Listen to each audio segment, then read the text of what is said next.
बिस्मिल्लाहिर्रहमानिर्रहीम, अस्सलाम वालेकुम। आज हमारा सेकेंड ईयर की जो मैथ्स है उसका लेक्चर नंबर 25 होगा और लास्ट लेक्चर में 7.5 हमने आलमोस्ट कंप्लीट कर ली थी। उसका लास्ट एक टॉपिक रह गया था जिसको हमने कहा था moment of force about A point. तो ये लास्ट टॉपिक है मोमेंट ऑफ फोर्स का और 5 या 6 क्वेश्चन इसके रह गए हैं एक्सरसाइज के, वो सारे इसी के ऊपर हैं। तो मोमेंट को मैं डिफाइन कर लेता हूँ, इससे आप फेमिलियर इसलिए भी हैं कि फिज़िक्स में भी आप लोग पढ़ते होते हैं और यहाँ इसको हमने मैथमेटिक्स में पढ़ना है और यहाँ बिल्कुल इसकी टू द पॉइंट डिस्कशन होगी जितना हमें उसकी डिस्कशन चाहिए। मोमेंट ऑफ फोर्स का कंसेप्ट इस तरह से होता है कि अगर आपके पास कोई भी पार्टिकल है, लेट्स से ये एक ऑब्जेक्ट है या पार्टिकल है या कोई कार्डबोर्ड है, यूँ समझ लें आप, इस कार्डबोर्ड का एक पॉइंट फिक्स करते हैं, हम उसको नाम देते हैं हम ए, और इसके किसी और पॉइंट के ऊपर एक फोर्स लगाते हैं। लेट्स से ये पॉइंट फिक्स हो गया और यहाँ एक पॉइंट बी है जिस पे मैंने फोर्स अप्लाई करनी है और फोर्स की डायरेक्शन कौन सी है, ये वाली। ये फोर्स हमारे पास हो गई एफ फोर्स अप्लाई कर रही है बी पॉइंट के ऊपर। अगर ये फोर्स एंटी क्लॉकवाइज अप्लाई हो रही है तो ये इस पॉइंट के अबाउट इसको यूँ रोटेट करेगी, यानी यूँ इसका टर्निंग इफेक्ट नज़र आएगा हमें। इस तरह से पार्टिकल या जो भी ऑब्जेक्ट है वो रोटेट करेगा इस डायरेक्शन में। तो ये जो इसका टर्निंग इफेक्ट होगा इस फोर्स का, टर्निंग इफेक्ट को मेजर करने के लिए हम मोमेंट फाइंड करेंगे। तो मोमेंट बेसिकली क्या होता है, टर्निंग इफेक्ट ऑफ फोर्स, इसको टॉर्क भी कहते हैं आप। तो अगर ये फोर्स इस डायरेक्शन में यानी एंटी क्लॉकवाइज जा रही है तो ये पार्टिकल को इस पॉइंट के अबाउट एंटी क्लॉकवाइज रोटेट करेगी, और अगर ये क्लॉकवाइज होता तो ये इस पार्टिकल को क्लॉकवाइज रोटेट करती। तो अब इसको फाइंड करने का रूल क्या होगा, जिस पॉइंट के अबाउट आपने मोमेंट निकालना है उस पॉइंट से point of application of force जो है इस तक बनाएंगे एक वेक्टर जिसको कहते हैं मोमेंट आर्म, और इसको यूजुअली आर से डिनोट किया जाता है। तो फिर मोमेंट क्या होगा, ये बड़ा आसान सा फार्मूला है। मोमेंट आपके पास इक्वल होगा, moment is equal to R cross F, यानी कि मोमेंट आर्म का और फोर्स का क्रॉस प्रोडक्ट आपने फाइंड करना। तो ये आपका काम यहाँ पे ख़त्म हो जाएगा। क्लॉकवाइज हुआ तो नेगेटिव आएगा, एंटी क्लॉकवाइज हुआ तो पॉजिटिव आएगा। बस इतना याद रखना कि जिसके अबाउट निकालना होगा उससे आपने पॉइंट ऑफ एप्लीकेशन की तरफ एक वेक्टर बनाना होगा। फर्दर मोर, जिस तरह आपने लास्ट लेक्चर में फाइंड किया था वर्क डन और फोर्सेस एक से ज़्यादा हुई थी तो आपने उनका रिजल्टेंट बनाया था, इसी तरह अगर इसी पॉइंट के ऊपर बहुत सारी फोर्सेज अप्लाई हो रही हों, जैसे कंकरेंट फोर्सेज हों, उनका पॉइंट ऑफ कंकरेंसी भी आपको दिया हुआ हो, तो फिर उन सारी फोर्सेज का रिजल्ट निकाल के एक रिजल्टेंट फोर्स बनाएंगे। उसका जो नेट इफेक्ट होगा उसका नाम एफ रख देंगे और फिर उस एफ का आर के साथ लेंगे हम क्रॉस प्रोडक्ट। तो ये बनेगा आपके पास मोमेंट। तो ये इसकी सिंपल सी डिटेल है। अब एक क्वेश्चन कर लेते हैं, एक दो क्वेश्चन इसके, क्योंकि दो तरह के क्वेश्चन होंगे, एक में सिंगल फोर्स होगी और एक में एक से ज़्यादा फोर्सेज होंगी। तो दो हो जाए तो हमारा ये काम ये हर लिहाज से कम्प्लीट हो जाएगा। तो मैं शुरू करता हूँ। एक क्वेश्चन वो लिखते हैं जिसमें सिंगल फोर्स हो और एक वो लिखते हैं जिसमें एक से ज़्यादा फोर्सेज हो। अच्छा, क्वेश्चन 11 से लेकर एंड तक सारे क्वेश्चन मोमेंट वाले थे। तो मैंने एक क्वेश्चन अटैम्प्ट किया जिसमें एक फोर्स दी हुई है एफ और अप्लाई हो रही है पॉइंट पे 1 - 1 2 पे। आपने मोमेंट निकालना है एफ का अबाउट बी, ई को पॉइंट है इसका नाम हम बी रख लेंगे इसके अबाउट। तो जिस पे फोर्स अप्लाई हो रही है उसका नाम, डायग्राम अगर देखें तो जिस पे फोर्स अप्लाई होगी उसका नाम बी रख लेते हैं और जिसके अबाउट निकालना है उसको ए रख लेंगे, फिर ए से बी की तरफ एक वेक्टर बना लेंगे हम। तो मैं शुरू करता हूँ इसका सोल्यूशन और पहले लेबलिंग कर लेते हैं। लेबलिंग किस तरह, जिसके अबाउट निकालना था उसको हम ए कह देते हैं, ये वो पॉइंट हो गया 2 - 1 3, और लेबल मैटर नहीं करता, बेशक आप उसको ए इसको बी रख लें लेकिन उसके अकॉर्डिंग वेक्टर बनेगा फिर। और जिस पे फोर्स अप्लाई हो रही है उसको हमने बी पॉइंट कह दिया। सो जो मोमेंट आर्म बनेगी इसको हम आर से डिनोट करते हैं, ये बनेगा ए टू बी, यानी कि जिसके अबाउट निकालना है उससे लेकर पॉइंट ऑफ एप्लीकेशन की तरफ। फोर्स यहाँ अप्लाई होती है, ये पॉइंट ऑफ एप्लीकेशन था। तो आप जानते हैं दो पॉइंट्स अगर आपको दिए हो तो उससे आपने कैसे वेक्टर बनाना है। 7.1 से ये काम हम करते आ रहे। तो ए बी वेक्टर कैसे बनेगा देखें, x2 - x1 i, फिर y2 - y1 j, और फिर लास्ट में आ जाएगा z2 - z1 k। तो r वेक्टर आपके पास बना -i + 0j और -k। लें जी, r आ चुका है। और फोर्स भी आपके पास पहले से है। अब लास्ट स्टेप इसका क्या होगा, हेंस जो मोमेंट होता है, moment is equal to R cross F. R यानी मोमेंट आर्म और फोर्स का क्रॉस प्रोडक्ट। और ये मैंने पहले भी आपसे कहा था लास्ट लेक्चर में कि ये जो आखिरी कुछ क्वेश्चन हैं ये रिवीजन है। असल में किस चीज़ की रिवीजन है, डॉट और क्रॉस की। डॉट की रिवीजन आपने वर्क डन वाले क्वेश्चन में की और क्रॉस की रिवीजन आप कर रहे हैं मोमेंट में। तो आई जे के लिखा, फिर पहले लिखा हुआ है आर, फिर क्रॉस एफ। तो पहले आर के लिखें कंपोनेंट्स -1 0 -1, फिर आप लिखें एफ के कंपोनेंट्स वो क्या हैं 3 2 -4 एक्सपेंडिंग बाय R1। R1 से एक्सपेंड कर दें, ये बनेगा आपके पास 0 2 -1 -4, ये बनेगा -1 3 -1 -4, ये -1 3 और 0 2 बनेगा। यहाँ से 0 + 2 आ जाएगा, यहाँ से 4 + 3 आ जाएगा, और यहाँ से -2 -0 आ जाएगा। तो अल्टीमेट फॉर्म बनी 2i -7j और -2k। तो मोमेंट चूँकि एक वेक्टर क्वांटिटी है, इसलिए हमारा जो रिजल्ट आया है moment of force about A point वो एक वेक्टर की फॉर्म है। तो ये आ गया इसका मोमेंट। तो ये क्वेश्चन था सिंगल फोर्स वाला। अब हम वो भी कर रहे थे जिसमें एक से ज़्यादा फोर्सेज हों ताकि दोनों कैटेगरीज हमारी कवर हों। 5 या 6 क्वेश्चन होंगे और सारे के सारे एक ही तरह के। अब हम करते हैं वो जिसमें एक से ज़्यादा फोर्सेज हों। अच्छा जी, अब हम शुरू करते हैं इसका सोल्यूशन। सॉरी, रेडी 1 2 3, अब शुरू करते हैं। मैंने क्वेश्चन नंबर 14 लिखा आप लोगों के सामने। क्वेश्चन 14 में अब फोर्सेज एक से ज़्यादा हैं। हमें ये कहा गया है कि फाइंड द मोमेंट अबाउट ए के अबाउट मोमेंट निकालना है। डायग्राम वही बनाई है, थोड़ा उसमें मैंने चेंजेस किए ताकि आपको क्लियर पिक्चर मिले इसकी। अच्छा, मोमेंट निकालना है about A of each of the concurrent forces. Concurrent का मतलब होता है जो एक ही पॉइंट से गुजर रही हो, एक ही पॉइंट से पास कर रही हो फोर्सेज। 3 फोर्सेज हैं, i - 2j, 3i + 2j -k और 5j + 2k। ये तीनों कंकरेंट फोर्सेज हैं और ये कहा गया है कि P जो है ये वाला इनका पॉइंट ऑफ कंकरेंसी है, जहाँ से तीनों पास कर रही हैं। तो तीनों कंकरेंट फोर्सेज मैंने वैसे F1 F2 F3 से डिनोट कर दिए हैं। यहाँ पे जब ये अप्लाई होंगी तो एक तरीका तो ये है कि मैं इन तीनों फोर्सेस का अलग अलग मोमेंट फाइंड करके ऐड करूँ, या मैं ये कर लूँ कि पहले फोर्सेस ऐड करके बना लूँ रिजल्टेंट फोर्स, जिसको मैंने F का नाम दिया है, और जो तीनों का नेट इफेक्ट होगा उसको F कह के उस F जो रिजल्टेंट फोर्स है उसका ले लिया जाए आपके पास इसका मोमेंट। तो रिजल्टेंट का जो मोमेंट होगा वो तीनों के अलग अलग मोमेंट के सम के बराबर होगा। तो दोनों तरह से कर सकते हैं। तो बेहतर ये है कि आप सम करके एक सिंगल फोर्स बनाएं, रिजल्टेंट फोर्स, और उसका मोमेंट ले लें। तो पहले हम यहीं से बात स्टार्ट करेंगे। Let F be the resultant force. क्योंकि ये सारी कंकरेंट तो एक ही पॉइंट से पास कर रही हैं, सो F क्या बनेगा भाई, F आपके पास जो बनेगा वो तीनों फोर्सेस का 1 2 3 तीनों का सम बनेगा। तो पहली फोर्स है i - 2j, दूसरी फोर्स हमारे पास है 3i + 2j -k, और जो तीसरी फोर्स है हमारे पास वो है 5j और +2k। तो तीनों को ऐड करना शुरू करें। देखें i + 3 यानी i ये हो गया 3i और 5 + 3 8 8 + 1 9 9i हो जाएगा।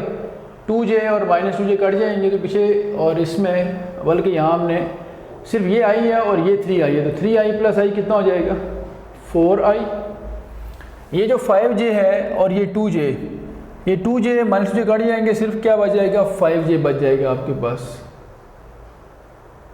और इसी तरह से k वाला ये 2k -k सिर्फ क्या रह जाएगा k। तो ये हमारे पास आ गई है रिजल्टेंट फोर्स। अब हमें बनाना है r क्या होता है, moment arm, point of application की तरफ बनाना है जिसके अबाउट मोमेंट निकालना है उससे। तो उसका नाम उसने a रखा हुआ है, इसका उसने p रखा हुआ है, तो a p वेक्टर r के बराबर होगा। Also r vector is equal to जो मोमेंट आर्म है वो a p होगा। तो a p बना लेते हैं, a भी आपके पास है, p भी आपके पास है। तो वही रूल जो आपने 7.1 में सीखा था, x2 - x1i + y2 - y1j और +z2 - z1k। तो r आपके पास आ चुका है 2 - 1 1i माइनस जे और आखिरी वाला 1 माइनस 1 क्या हो गया 0 के। अब दोनों चीज़ें आपके पास अवेलेबल है, हेंस जो मोमेंट होगा moment is equal to R cross F. तो देख लें आर क्या होगा, आर क्रॉस एफ में आपने फर्स्ट रो में आई जे के लिख रहे हैं, सेकेंड रो में आप क्या लिखेंगे जी आर के कंपोनेंट्स। आर के कंपोनेंट्स कौन से आपके पास, ये देखें 1 माइनस 1 0, और थर्ड रो में एफ के कंपोनेंट्स कौन से 4 5 और 1। किसी भी रो या कॉलम से इसको एक्सपेंड कर दिया जाए तो हो सकता है एक्सपेंडिंग बाय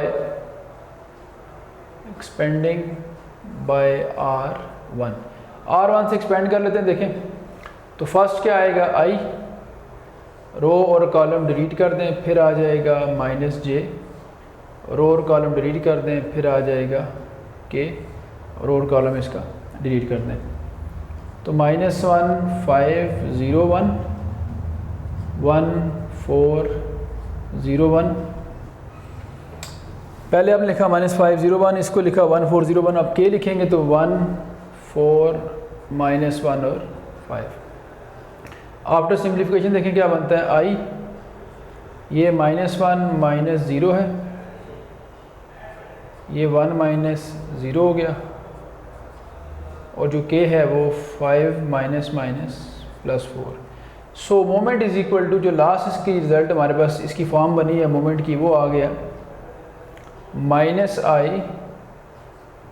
-j और +9 के।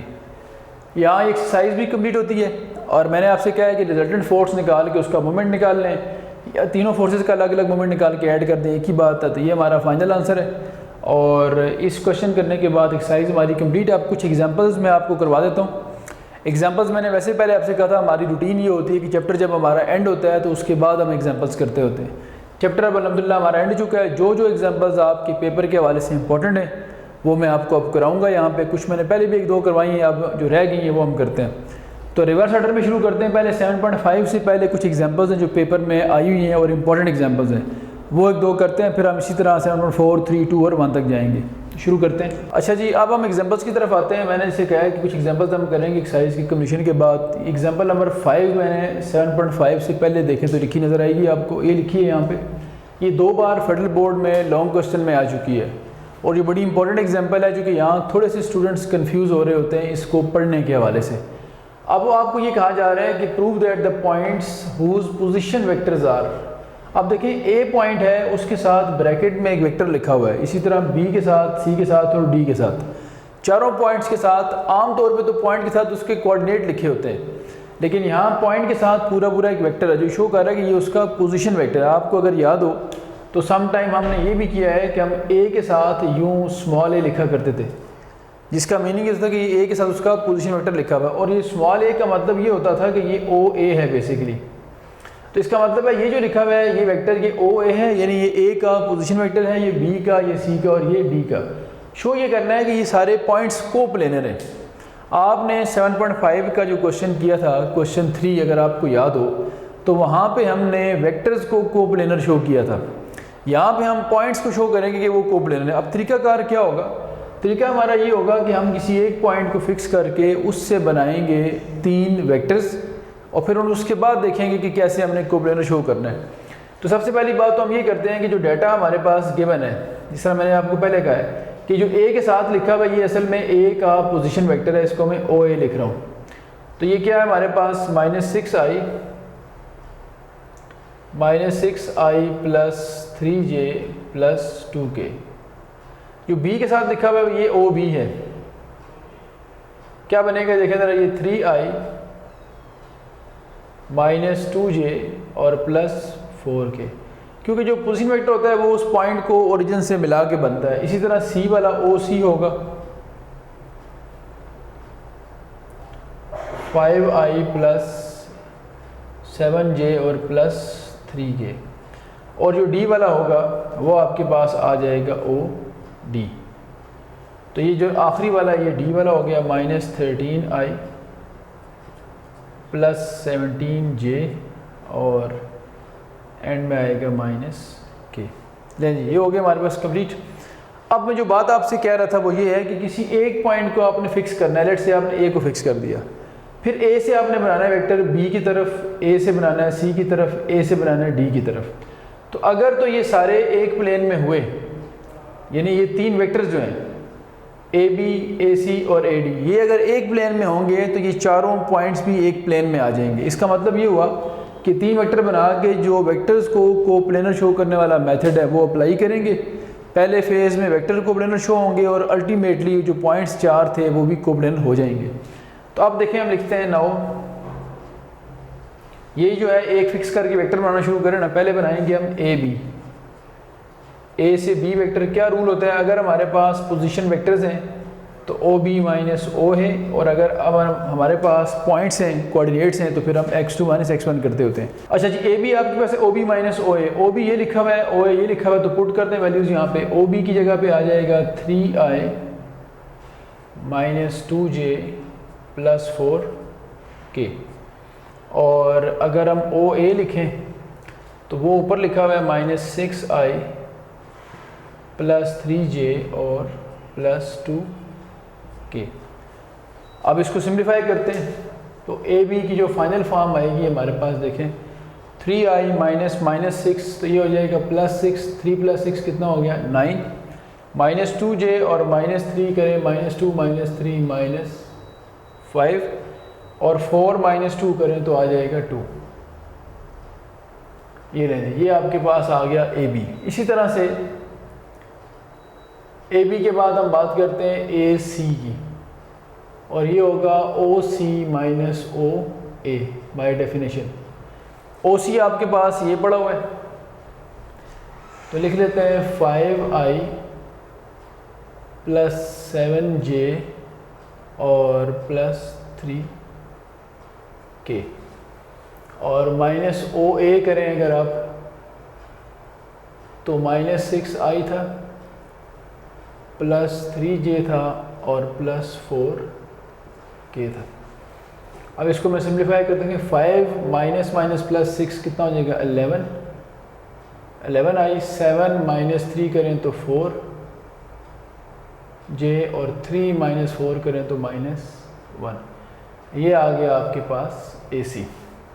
दो वेक्टर बन चुके हैं ए बी ए सी। अब ए डी की बारी है। आल्सो ए से डी की तरफ बनाते हैं, तो ये होगा ओ डी माइनस ओ ए,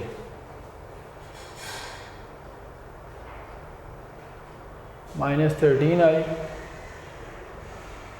प्लस 17j और माइनस के, और ओ ए हमारे पास है माइनस 6i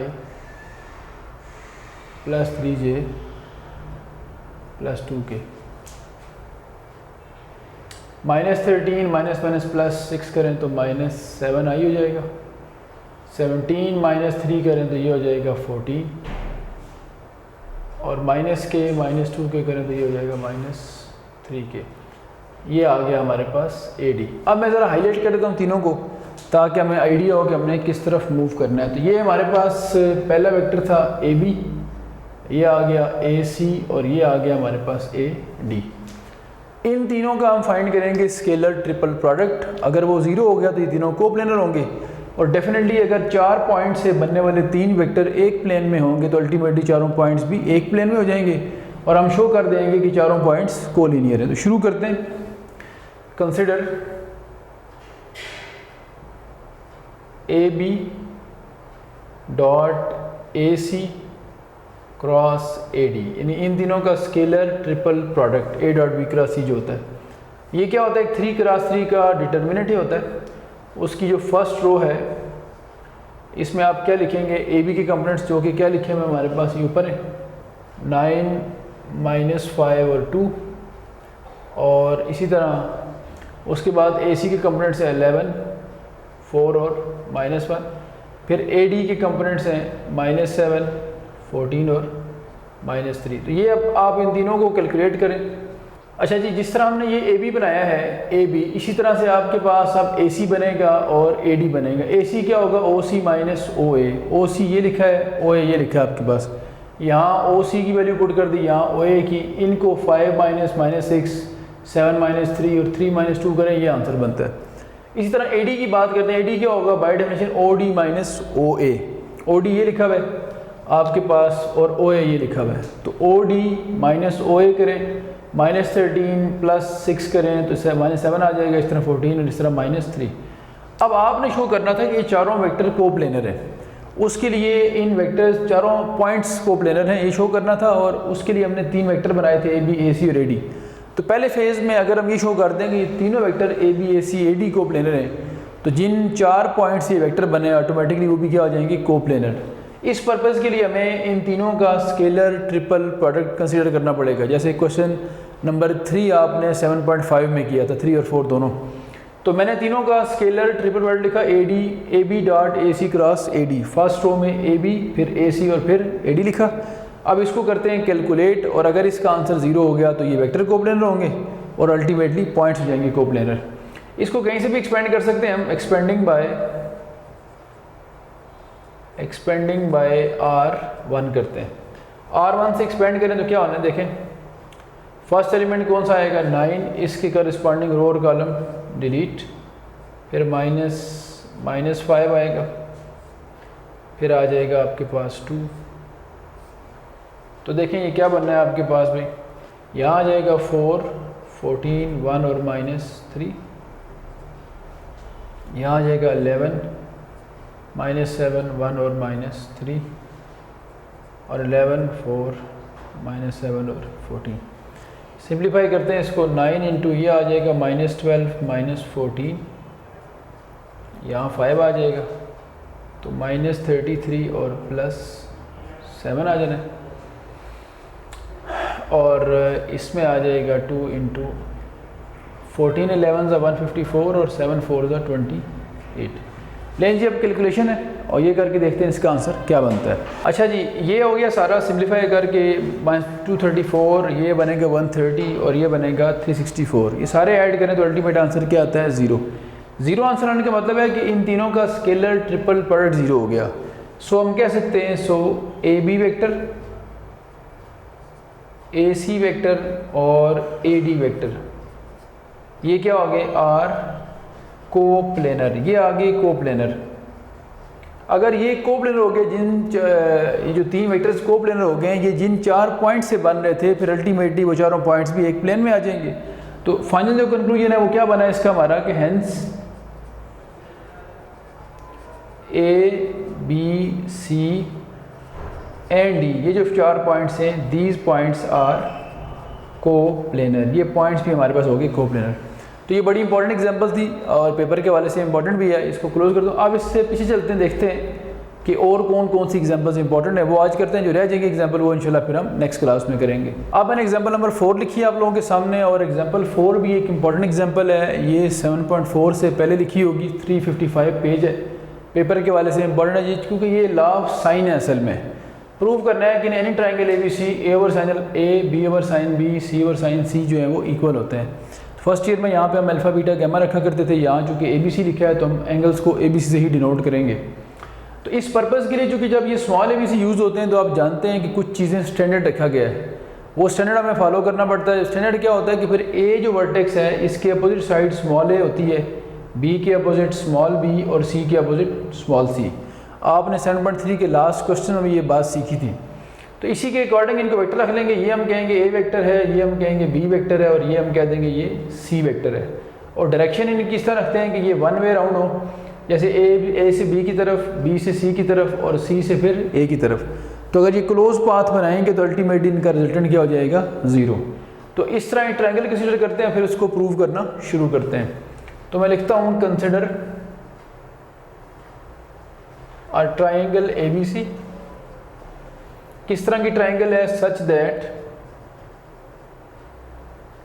अब आप मेंशन कर दें कौन सा वेक्टर कहाँ रखा हुआ है आपने। सच दैट हम कहेंगे a is along B C, A B C के अलोंग है, और बी इज अलोंग, देख लें बी किसके अलोंग है, सी ए के अलोंग है, एंड सी जो है वो किसके अलोंग है, सी इज अलोंग ए बी, यानी ए बी सी को आपने मेंशन कर दिया कि ए बी सी के अलॉन्ग, बी सी ए के अलॉन्ग और सी जो है वो ए बी के अलॉन्ग, इस तरह मेंशन हो गया।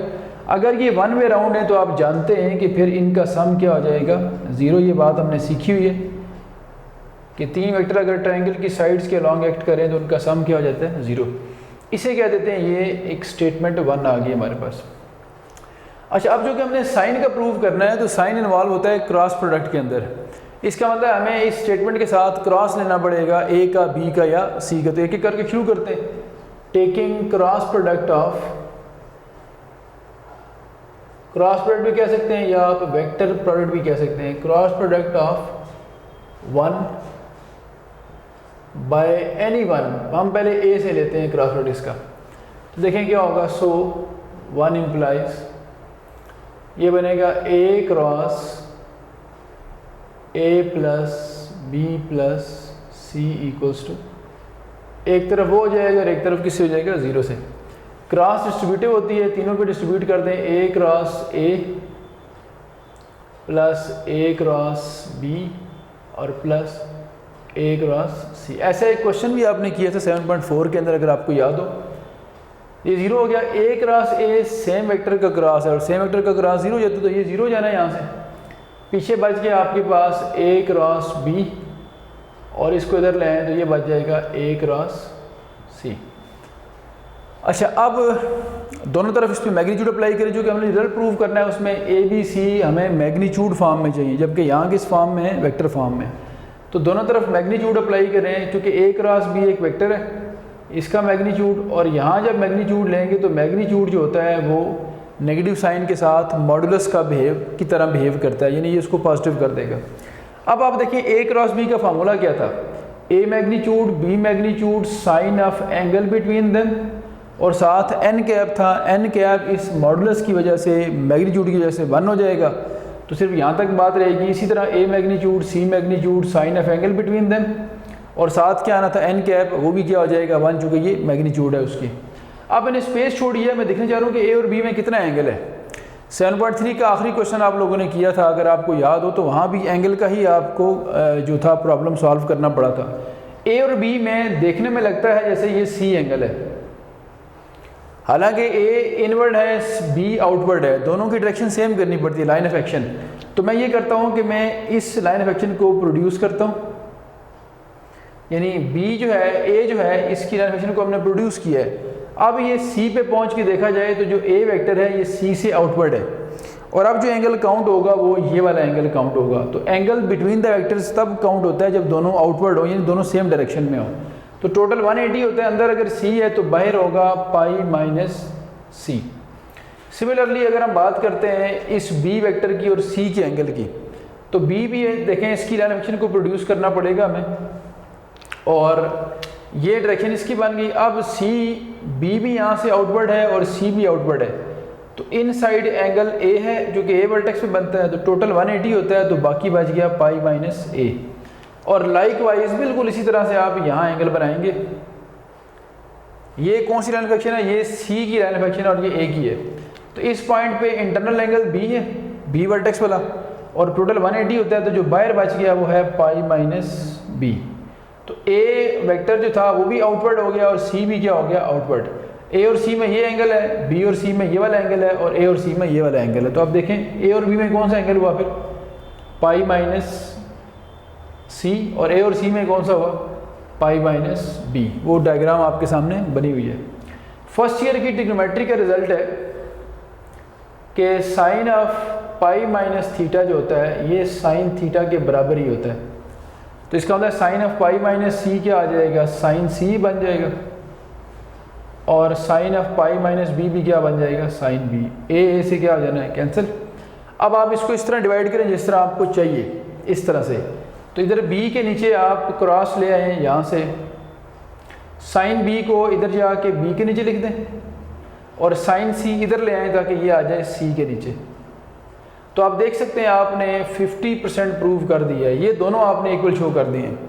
अब ए की बारी है, तो इसको हम कहते हैं ये हमारे पास इक्वेशन 2 है, जो कि 1 हमने उसको कहा हुआ है।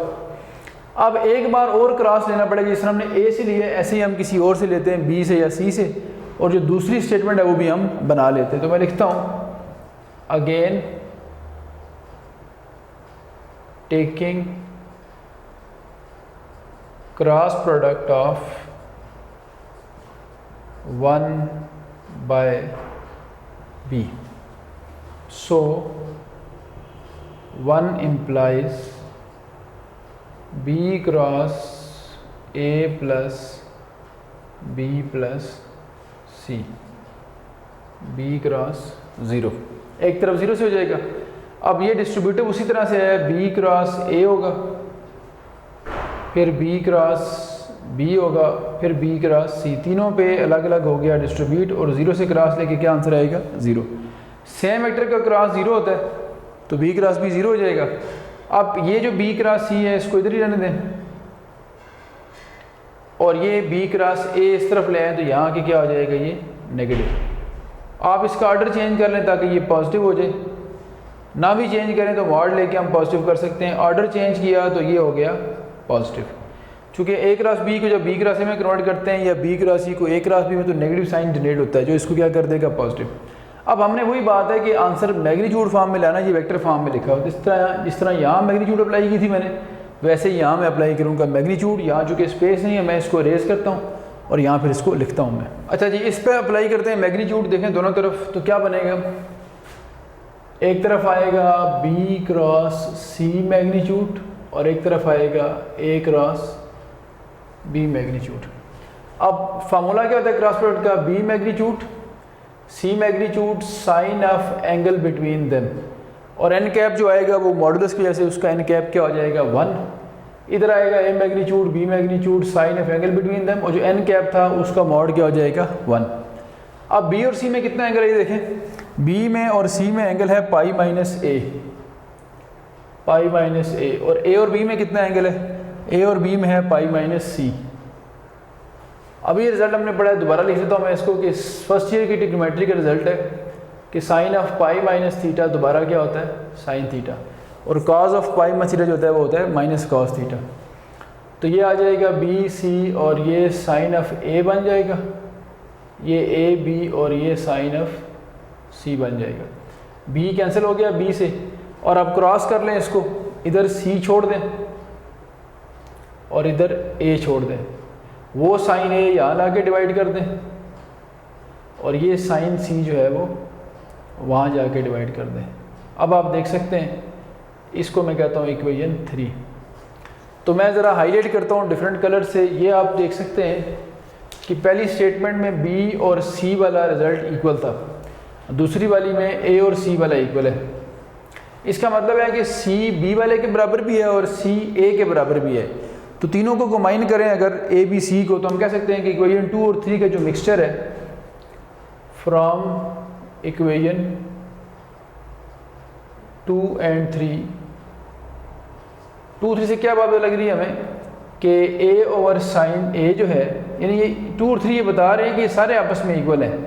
चूँकि ए वाला सी के इक्वल भी है और सी वाला फिर बी के इक्वल भी है, तो ए over sine A, b over sine B और सी ओवर साइन सी, ये सारे इक्वल हो गए। यही हम प्रूव करना चाह रहे थे, तो हम कह सकते हैं कि हैंस प्रूव्ड। तो ये बड़ा इंपॉर्टेंट रिजल्ट था। 2 एग्जांपल्स आज हो चुकी हैं, अब बाकी जो एग्जांपल्स इंपॉर्टेंट हैं इंशाल्लाह वो हम नेक्स्ट क्लास में करेंगे, और नेक्स्ट क्लास में चैप्टर ये वाला आपका हर लिहाज से कंप्लीट हो जाएगा। तो आज तक के लिए इतना काफ़ी है। अल्लाह हाफ़िज़।